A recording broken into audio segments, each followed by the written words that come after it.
अब कहते हैं महाराज, राजा परीक्षित ने एक प्रश्न और कर दिया। हाँ, दशम स्कंध के समापन में महाराज आपने भगवान के इतने सारे विवाहों का वर्णन किया, लेकिन भगवान की बहन थी सुभद्रा, उनका विवाह तो आपने सुनाया ही नहीं। उनका विवाह कैसे हुआ, किसके साथ हुआ, ये आपने नहीं बताया। सुखदेव जी मुस्कुराए। सुखदेव जी बोले, मैं तो शायद जानबूझ के नहीं सुना रहा था, लेकिन तुम सुनना ही चाहते हो तो सुन लो। जैसे विवाह तुम्हारे आराध्य श्री कृष्ण के हुए, वैसे ही विवाह उनकी बहन सुभद्रा का भी हुआ। कैसे हुआ महाराज? बोले, सुभद्रा जब विवाह के योग्य हुई, श्री कृष्ण की सगी बहन, बलराम जी ने निर्णय कर लिया कि सुभद्रा का विवाह दुर्योधन से कराएंगे। क्यों? दुर्योधन बलराम जी का शिष्य, गदा युद्ध बलराम जी से सीखा दुर्योधन। शिष्य के प्रति गुरु का भी थोड़ा महाराज क्या बोलते हैं, सॉफ्ट कॉर्नर। हाँ, थोड़ा हमारा सॉफ्ट कॉर्नर रहता है शिष्य के प्रति। दुर्योधन के साथ निश्चय कर लिया।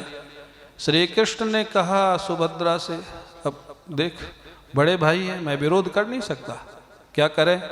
सुभद्रा ने कहा, मैं उस दुष्ट के साथ तो विवाह नहीं करूंगी, दुर्योधन के साथ। अब बलराम जी माने नहीं। भगवान कृष्ण ने युक्ति निकाली, अर्जुन को सूचना भिजवाई, जल्दी आओ, ये दुर्योधन के साथ विवाह का निश्चय कर रहे हैं। दुर्योधन के साथ विवाह हो गया तो बड़ा महाराज अपराध हो जाएगा बहन के साथ, जल्दी आओ। अर्जुन ने कहा, गांडीव लेके आऊं, सेना लेके? बोले, नहीं नहीं, लड़ाई थोड़ा करना है, बड़े भाई है, बुद्धि से काम निकालना होगा। बोले फिर? बोले, गांडीव लेके तो आओ, लेकिन द्वारिका के बाहर छिपा के रख दो। फिर बोले, दंडी स्वामी बन के आ जाओ, त्रिदंडी स्वामी वैष्णव। त्रिदंडी स्वामी और ये सन्यासियों के दंडी स्वामी में फर्क होता है। एक दंडी जो शंकराचार्य जी की परंपरा के दंडी स्वामी है, वो वास्तव में वो बाद में गृहस्थाश्रम में नहीं जा सकते, और जो त्रिदंडी स्वामी वैष्णव परंपरा में होते हैं वो गृहस्थाश्रम में जा सकते हैं, उनको उतना अपराध नहीं लगता है। इसलिए अर्जुन को त्रिदंडी स्वामी बनाया गया। हाँ, भगवान ने त्रिदंडी स्वामी बनाया। बोले, तुम द्वारिका के बाहर चातुर्मास करो। चातुर्मास करने लग गए अर्जुन, महात्मा बन के, त्रिदंडी स्वामी बन के। अब वो चातुर्मास करें और शाम को प्रवचन करें। इतना प्रभावी प्रवचन, अर्जुन जैसा वक्ता, नर नारायण के अवतार, और बड़े विरक्त। भगवान ने सिखा दिया था कि ऐसा प्रवचन और जीवन रखना कि बलराम जी प्रभावित हो जाए, और सुंदर प्रवचन करें। शाम को जो भी कोई फल फूल लावे सब बांट दें, रुपया पैसे का स्पर्श नहीं करें। बड़े विरक्त महात्मा, बड़ी प्रसिद्धि, सारे द्वारिका के लोग सत्संग सुनने जाएं। द्वारिका वालों ने श्री कृष्ण बलराम को भी बताया, बड़े अच्छे एक महात्मा आए, बड़ा सुंदर सत्संग करते, चातुर्मास चल रहा है। श्री कृष्ण की तो योजना ही थी, उनको तो पता ही था, बलराम जी को नहीं मालूम था। बलराम जी ने कहा, कन्हैया कोई बड़े अच्छे महात्माएं हैं, चलो हम भी सत्संग में चलते हैं। बोले, चलो। फल फूल लेके गए, रखा। हमारा सत्संग तो बहुत अच्छा था, प्रवचन बहुत प्रभावी था। बलराम जी ने श्री कृष्ण से कहा कि अगर स्वामी जी को एक दिन अपने भिक्षा पे बुलाने घर, तो श्री कृष्ण से कहा, इससे उत्तम क्या होगा? हाँ, वो तो योजना ही उनकी थी। बोले, इससे अच्छा काम क्या हो सकता है? उन्होंने महाराज प्रार्थना की त्रिदंडी स्वामी को, महाराज हमारे घर में एक दिन भोजन किया जाए, घर पवित्र किया जाए।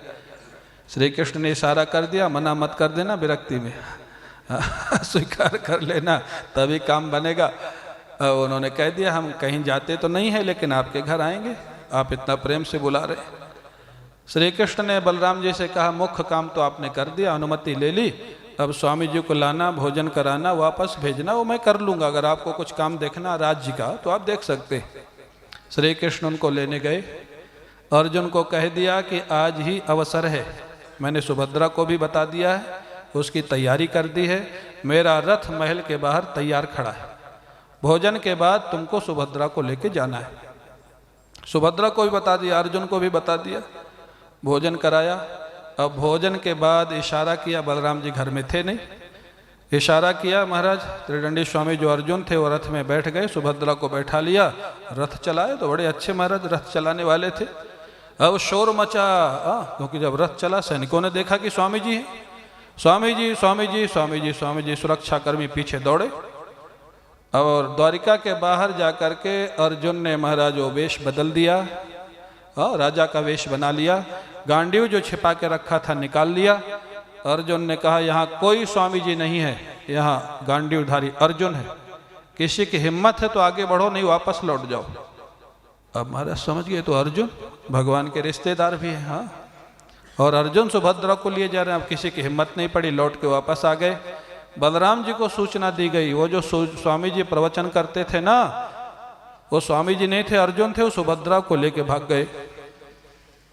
बलराम जी बोले मैं तो इसलिए बोलता था बाबा जियों पे ज्यादा भरोसा नहीं करना चाहिए। हाँ, जब तक बहुत ज्यादा परिचय ना हो, हाँ, तो इनको घर पे नहीं बुलाना चाहिए। हाँ, भिक्षा दे दो, भोजन करा दो। हाँ, लेकिन अब कन्हैया बोले मैं क्या करूं, मैंने थोड़ा निमंत्रण दिया था, निमंत्रण तो आपने दिया था।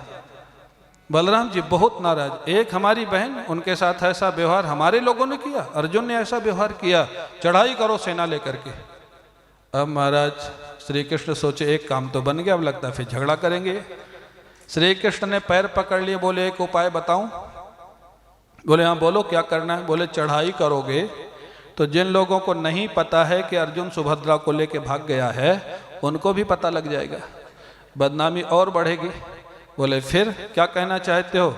बोले विवाह का सामान लेके चलो, चुपचाप वहीं विवाह कर दो, कह देना भगा के नहीं ले गए थे, हमने भेजा था, बदनामी बच जाएगी।